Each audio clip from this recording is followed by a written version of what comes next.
Disebut pendemo menak kelompok Islam radikal, Ade Armando berani mengusik Gus Yakut sama saja cari masalah dengan NU. Saya melihat ada upaya mengahokkan Menteri Agama Gus Yakut.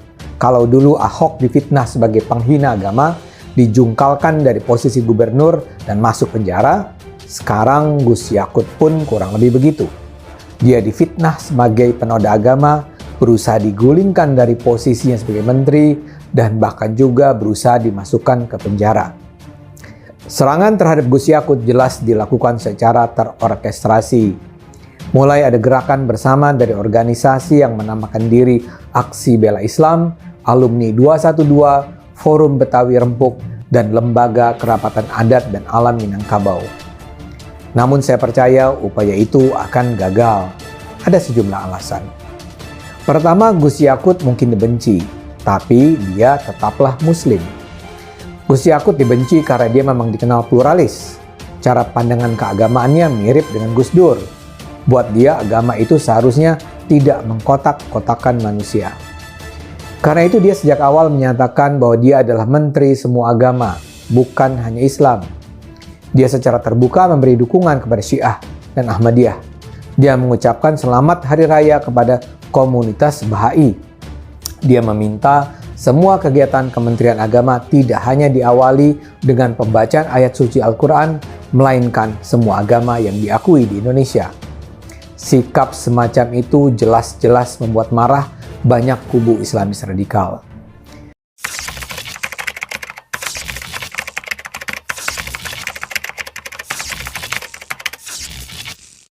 Ini bukan masalah demokrasi, nggak masalah demokrasi ini. Ini orang kekurangan pekerjaan ini. Hah? Ini Siapa Menteri Agama? iya, kayak nggak ada kerjaan lain yang ngurusin beginian ini. Begini ya, soal toa itu, biarlah ini urusan civil society di masjid dan lingkungan sekitarnya masyarakat. Ada masyarakat yang memang seneng kalau toanya itu kenceng. Karena kalau tuanya kenceng, dia bisa cepet-cepet ke masjid.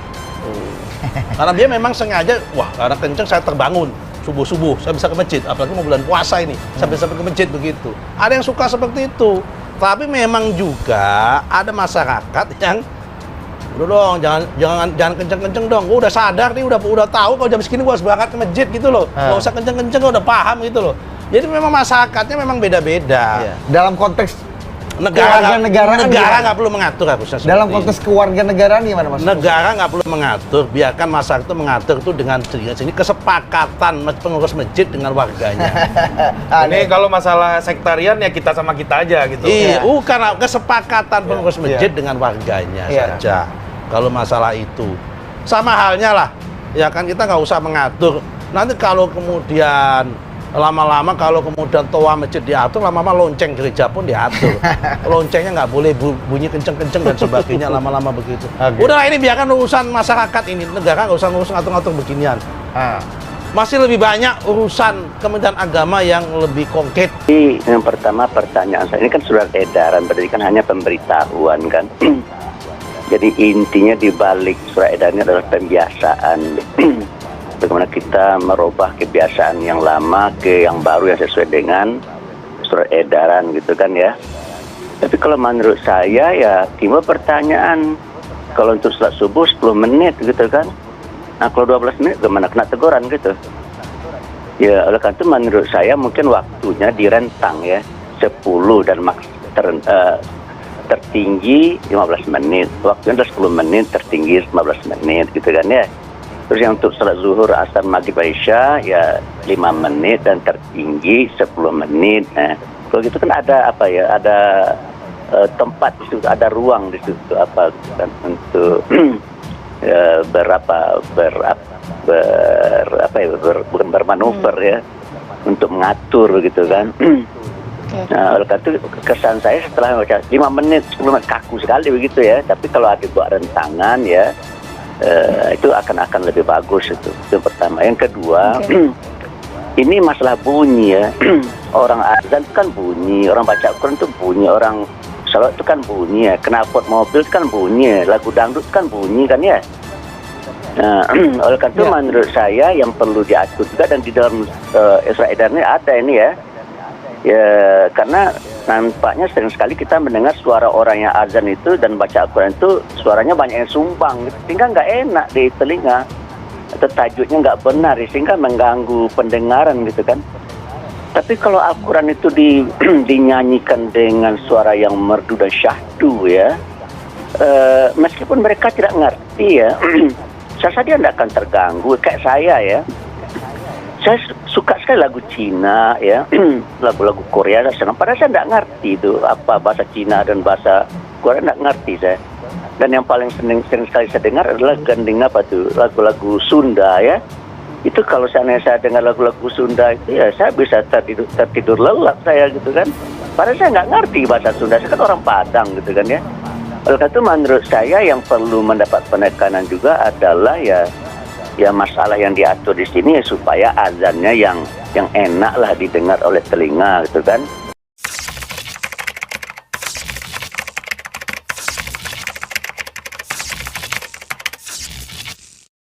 Sebut pendemo menak kelompok Islam radikal Ade Armando berani mengusik Gus Yakut sama saja cari masalah dengan NU. Ade Armando baru ini melontarkan komentar pedas pada persaudaraan alumni PA 212 yang mendemo Menteri Agama Yakut Holil Qomas alias Gus Yakut. Ia bahkan menyebut kelompok yang sewot dan mengusik Gus Yakut merupakan barisan kelompok Islam radikal. Dosen Universitas Indonesia ini mengatakan pandangan Gus Yakut yang saat ini menjadi sorotan publik jelas membuat kelompok Islam radikal sewot. Karenanya mereka sangat getol mengecam Gus Yakut ketika membuat peraturan tentang penggunaan toa masjid yang berujung pada membandingkan azan dan gonggongan anjing. Sikap semacam itu jelas-jelas membuat marah banyak kubu Islam radikal. Jadi untuk waktu yang lama sudah ada keinginan sang menteri yang diganti. Apa yang terjadi sekarang adalah momentum yang ditunggu, ungkap Ade dikutip dari terkini.id jaringan suara.com Minggu 6 Maret 2022. Salah satu pihak yang mengecam pernyataan Gus Yakut yakni PA 212, yang ini kelompok yang dipimpin Slamet Ma'arif itu masih berupaya menyeret ucapan Gus Yakut ke polisi. Mereka juga menggelar aksi sebagai protes terhadap Gus Yakut yang dinilai menistakan agama Islam.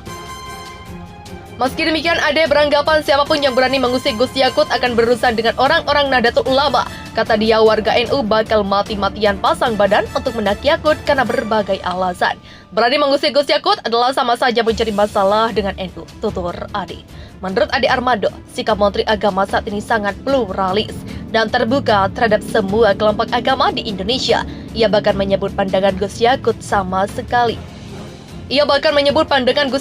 seperti mendiang Presiden Abdurrahman Wahid. Kata Ade Armando, kelompok Islam radikal ini bakal berusaha mati-matian melengsarkan Gus Yakut dari jabatannya dan menjarakannya seperti yang mereka lakukan kepada mantan Gubernur DKI Jakarta, Basuki Cahayapurnama, terkait kasus Al-Maidah 51 pada 2016 silam. Saya melihat ada upaya mengahokkan Menteri Agama Gus Yakut.